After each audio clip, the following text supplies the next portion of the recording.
Hi, everybody. Welcome to our Epic Business Spotlight, where businesses shine and leaders share their secret sauce to their success. I'm Richard Osterud. I'm the owner of Epic 180. And today I have the pleasure of having Danielle Reed with us. Hi, Danielle. How are you? Hello. I'm great. Thank you so much for having me. Thank you for coming. And tell us a little bit about yourself and about your business. So my name is Danielle, and I have a company called Accessible Suites. I was a brain and spinal cord injury nurse for 20 years at the Shepherd Center. And while I was there, around 2007, I opened my first spot because I was noticing that the families that came in from out of town, we would provide 30-day housing for them, and their time would run out and they didn't have anywhere to go. So they were trying to find hotels and leases, and they could only find 6-month leases at a time then. And they would have to rent furniture by the week from Aaron's Rent to Oh, Own. Remember those days? yeah, terrible. So then they would try to coordinate with other people that were coming and going, and they were just having a horrible time. So Airbnb was not in existence yet. So I thought if I could start buying some properties close to the hospital, then I could furnish them, pay utilities, and do short-term leases and provide them something more comfortable than a hotel, to have a kitchen and kind of a home. I actually called it comforts of home. Okay, nice, nice. Wow, Yep. that's a So, great idea. Do you still run that? well, in 2010, I had a baby and I actually expanded pretty quickly. It went really well. So I opened 2 more locations. And so in 2010, I kind of started with that whole pregnancy and going through, I don't know, just trying to adjust to that. I started feeling the pains of property management. Yeah. Yeah. So I had, like all back to back, I had a guy in our building opened fire on the construction site next door because What? he was Oh, tired of the noise. So that was all over the news. okay, And yeah. then, yeah, so while I was in labor, I got a call from the police. This was another incident that happened pretty close to that. And I got a call from the police and they were like, hey, we got a paper airplane that was flown off of a balcony. And so we had to go in all of the unit 808s in the area. So we went into your place and I was like, oh my gosh. So that scared my renter as well. And so I just felt like with motherhood and all those things, Yeah. it just wasn't something I needed to be doing. And I closed down and it was probably the worst thing I ever did. I had bought at the height of the market just before the crash and then basically had to get rid of things before that came back up. And so I don't know, it was just kind of a rough time and I really should have stuck with it, but I went back to it. And in 2017, I bought another property and I went all in on making them handicap accessible. Okay. So So, so basically you're helping not only the families but also the person that's coming out of the hospital to give them right. some time to recover before going back home. Yep. So some of them were going into outpatient programs and some needed to stay close to the hospital because they were newly injured and just felt more comfortable near the medical care. When COVID hit, it was kind of the first time I bought in 2017 and opened in 2018 because we had to take the house down to the studs and Mhm. rebuild it. And so when COVID hit, I had just went through my first couple cycles of having the house completely full. So I was like, man, this business is great. I split that house into 3 different sections. So I Mhm. had 3 different clients in the house and they shared a kitchen and dining room. But I had roll-in showers in every room, wall-mounted sinks that were high and low, so power chairs and manual chairs could both get under. And I had washers and dryers in each of the rooms and little kitchenettes. So I mean, it went really, really well. And so that was kind of pad split before pad split came up. Now they're doing some of those Oh, similar rent okay. by the room things. So COVID hit and my house emptied out in 2 weeks. Oh, So that kind of freaked me out a little bit, but I mean, 2 weeks later, it was full again. And is what happened during that time was I went from short-term rentals to midterm, and then they started getting longer because workman's comp started to put people in that were waiting on their homes to be built or waiting Hmm. for lawsuits to settle. So, I mean, my leases stretched out and it was a lot easier to manage. Yeah, yeah, I can imagine, but that's been really tough. I mean, you managed through a lot of difficult times. But so after the first issue when you were having your baby and you closed, like how did you have the guts to start all over in the same area? Because like I'm one that I was like, nah, this is too complicated, better not. Well, I just sent a message. I was like, please don't come up in the next 15 minutes because it is so distracting. But so sorry about that. So I kind of just got antsy and I had to get back into it. And Okay. I had the idea the whole time, and it was the only thing that I really loved doing.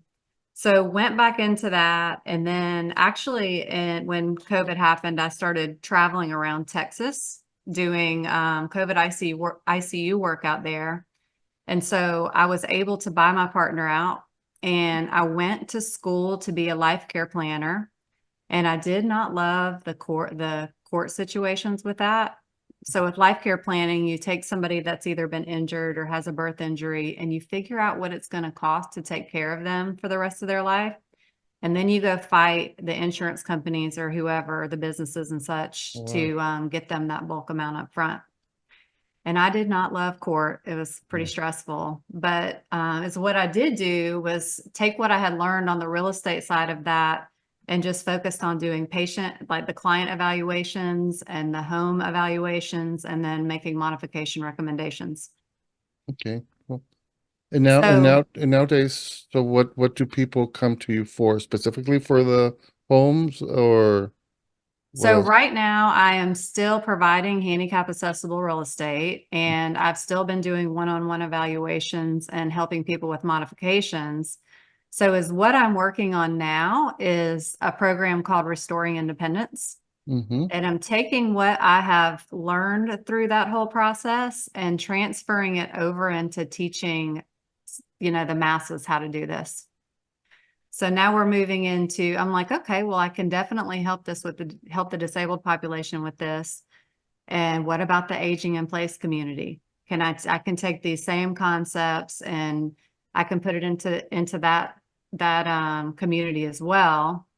And a big issue that I've seen across the board is when people are looking for short-term rentals, there's nothing consistent about handicap accessibility. So the owners don't really understand, and ADA compliance is thrown around, but people really don't understand the needs. And so it would be great to have like something across the board of what to expect when you rent a place that says they're handicap accessible. Because people will say places are handicap Yeah. accessible and then they get there and they can't even, I mean, there's stairs to get up to the door and parking lots that are gravel that you can't get out in and roll to an entrance. And there's all these things that I think the main thing is people just don't understand. Yeah, and some people abuse the system. They add it's accessible or it's organic or it's a bunch of things and it isn't. They're just going probably through a loophole that allows them to say it. And yeah, trick other people into things. So it's a really noble cause you're doing there, and I'm sure it's going to help a lot of people. That's really nice. I know you're also. I was poking around Facebook, and you're an, a disabled owner. Um, what do you call it? Disabled business owner advocate. I was going to say, and I've seen your T-shirts. Very nice, very nice. Yep. Can you tell us Yep. a little bit about that? And so is what I'm doing with that is I'm taking everything I've learned about business over the years. Because while I kind of got started when I was on standby in Austin, Texas when I was doing the COVID nursing. Mhm. And I fell into ClickFunnels One Funnel Away Challenge.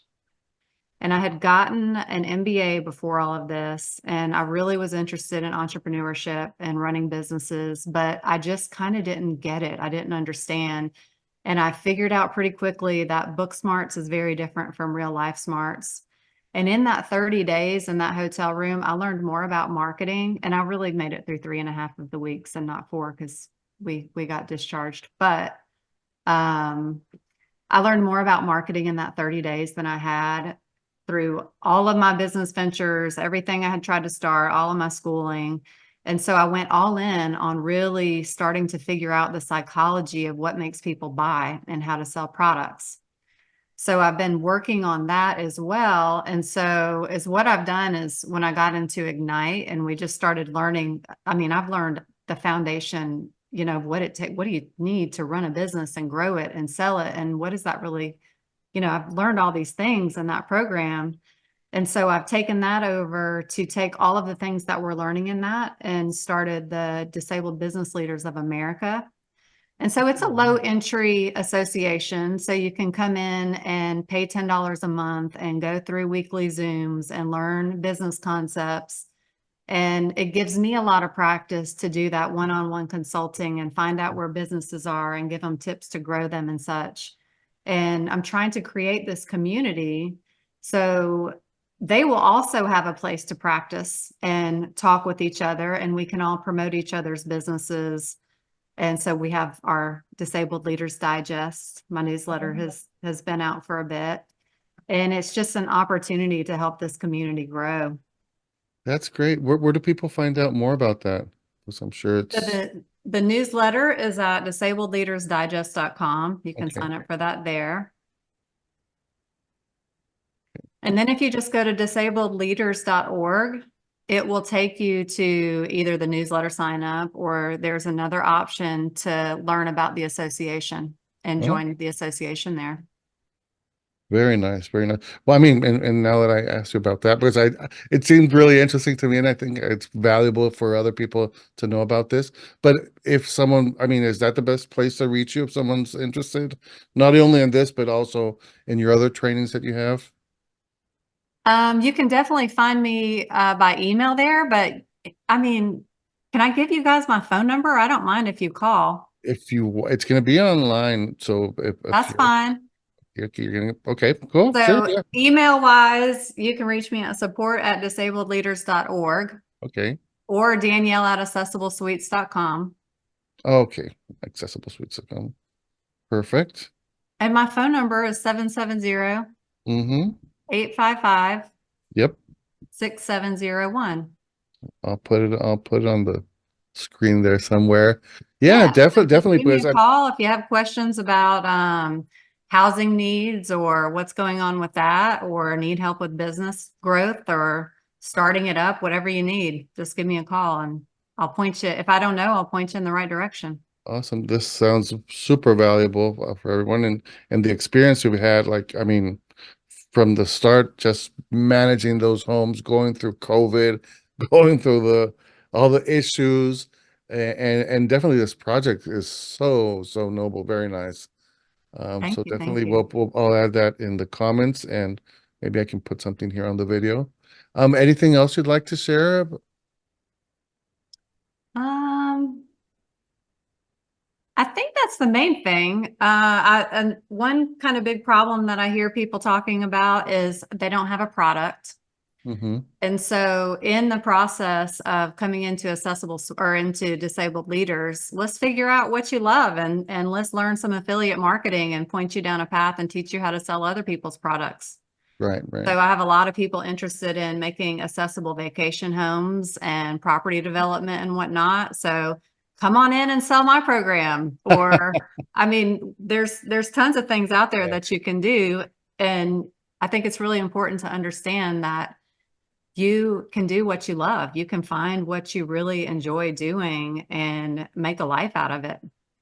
Yeah, that's super important. And I think a lot of people are looking for that nowadays and find a person or a group of people they can really trust because there's so many scammers out there. So it's really important to know the person you're dealing with, and definitely you're doing a great job with that. So Well, thank you thank so you so much. much. Thank you. And if you're watching this and you're interested, please feel free to reach out to Danielle to her email, phone number. We'll have that information here or right below. And if you have a business and you want your business to be spotlighted like this, quick 10, 15-minute interview, please also reach out to me. I'll be happy to set up an interview time that is more convenient for you. Danielle, thank you. Thank you so much for sharing. Thank you for all you're doing because definitely you're helping a lot of people. So we appreciate that. And Thank you. Would you be opposed to me sending some of my people to you for interviews? not at all. I'd be happy to. Awesome. The more the merrier. Yeah. So now they have another outlet to get out there. Oh, awesome, awesome. Well, again, thank you so much, and we'll keep on. Are you going to go to Vegas? Yes, I'll be in Vegas. I'll see you there then. Awesome. I'm looking forward to it. Okay, thank you so much, guys, and I'll see you at our next business spotlight. Again, this is Richard Ostrud, and I'll see you soon. Thank you.